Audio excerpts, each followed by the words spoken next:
एक गांव में एक बुजुर्ग महिला अपने दो पुत्रों और बहुओं के साथ रहती थी। उसके दोनों बेटों के एक एक संतान थी, लेकिन दोनों बहुएं स्वभाव में एक दूसरे से बिल्कुल विपरीत थी। बड़ी बहू स्वभाव से झगड़ालू और आलसी थी, उसे घर के कामों में रुचि नहीं थी। वहीं छोटी बहू बहुत मिलनसार, शांत और धार्मिक प्रवृत्ति की थी। शीतला सप्तमी का दिन आया तो सास ने छोटी बहू से शीतला माता के भोग के लिए भोजन तैयार करने को कहा। बहू सास की आज्ञा मानकर रसोई में जुट गई। इसी बीच उसका बच्चा भूख से रोने लगा। बहू उसे दूध पिलाने लगी और इसी दौरान उसे नींद आ गई। जल्दबाजी में वह चूल्हे की आग बुझाना भूल गई। इसी दौरान शीतला माता भक्तों का हाल जानने पृथ्वी पर आई। जब वे घर में पहुंची तो जलती हुई आग देखकर बुझाने के लिए उसमें लौटने लगी, जिससे उनका शरीर जल गया। पीड़ा के कारण माता क्रोधित हो गई और छोटी बहू को श्राप दे दिया, जैसे मेरा शरीर जला वैसे ही तेरी संतान भी जल जाएगी। जब छोटी बहू की नींद खुली तो उसने देखा कि उसका बच्चा जलकर मर पड़ा है। वह घबराकर रोने लगी। सास समझ गई कि यह शीतला माता का प्रकोप है। उन्होंने छोटी बहू से कहा, माता से क्षमा मांगो और उनकी पूजा करो, तभी संकट टल सकता है। सास की सलाह मानकर छोटी बहू अपने बच्चे के शव को एक टोकरी में रखकर माता को खोजने निकल पड़ी। रास्ते में उसे दो तालाब मिले जिनका पानी खारा था, इसलिए गांव के लोग उसका उपयोग नहीं करते थे।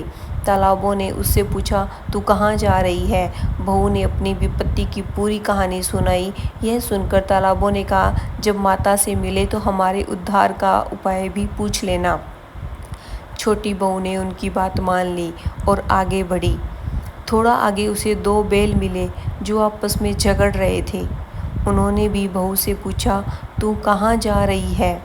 जब बहू ने अपनी व्यथा सुनाई तो बैलों ने भी प्रार्थना की कि शीतला माता से हमारे कल्याण का उपाय पूछ लेना।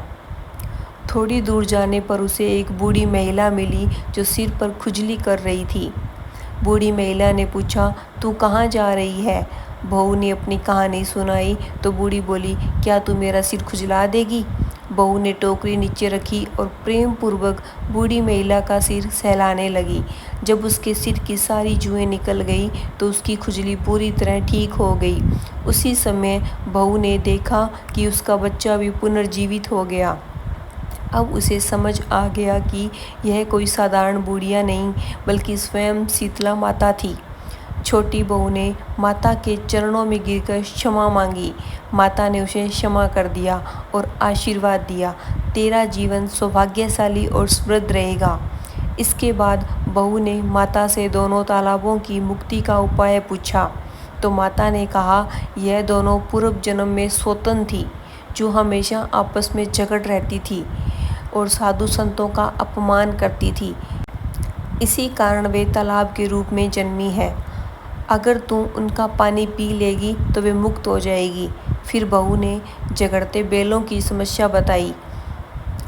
माता ने कहा, यह दोनों पहले जन्म में देवरानी और जेठानी थी जो हमेशा एक दूसरे से लड़ती रहती थी और घर के किसी भी काम में योगदान नहीं देती थी।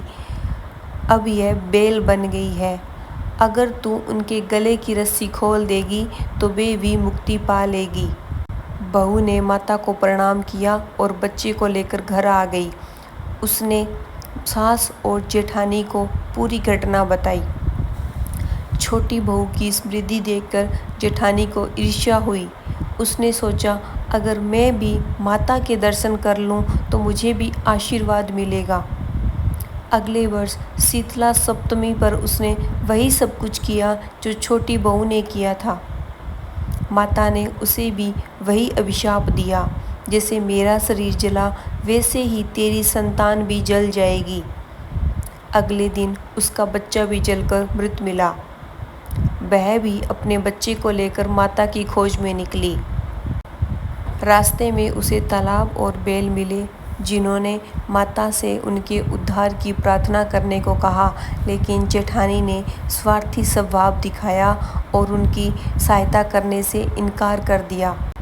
जब वह बूढ़ी महिला से मिली तो उसने सिर की खुजली मिटाने को कहा, लेकिन जेठानी ने उसे छेड़ दिया और आगे बढ़ गई। वह दिन भर भटकती रही पर शीतला माता कहीं नहीं मिली। थक हार कर वह घर लौट आई। धनवान बनने के चक्कर में वह अपनी संतान से भी हाथ धो बैठी। हे शीतला माता, आपने जैसे छोटी बहू पर कृपा की वैसे ही हम सब पर करना। हमें रोगों से दूर रखना, शांति और खुशी देना।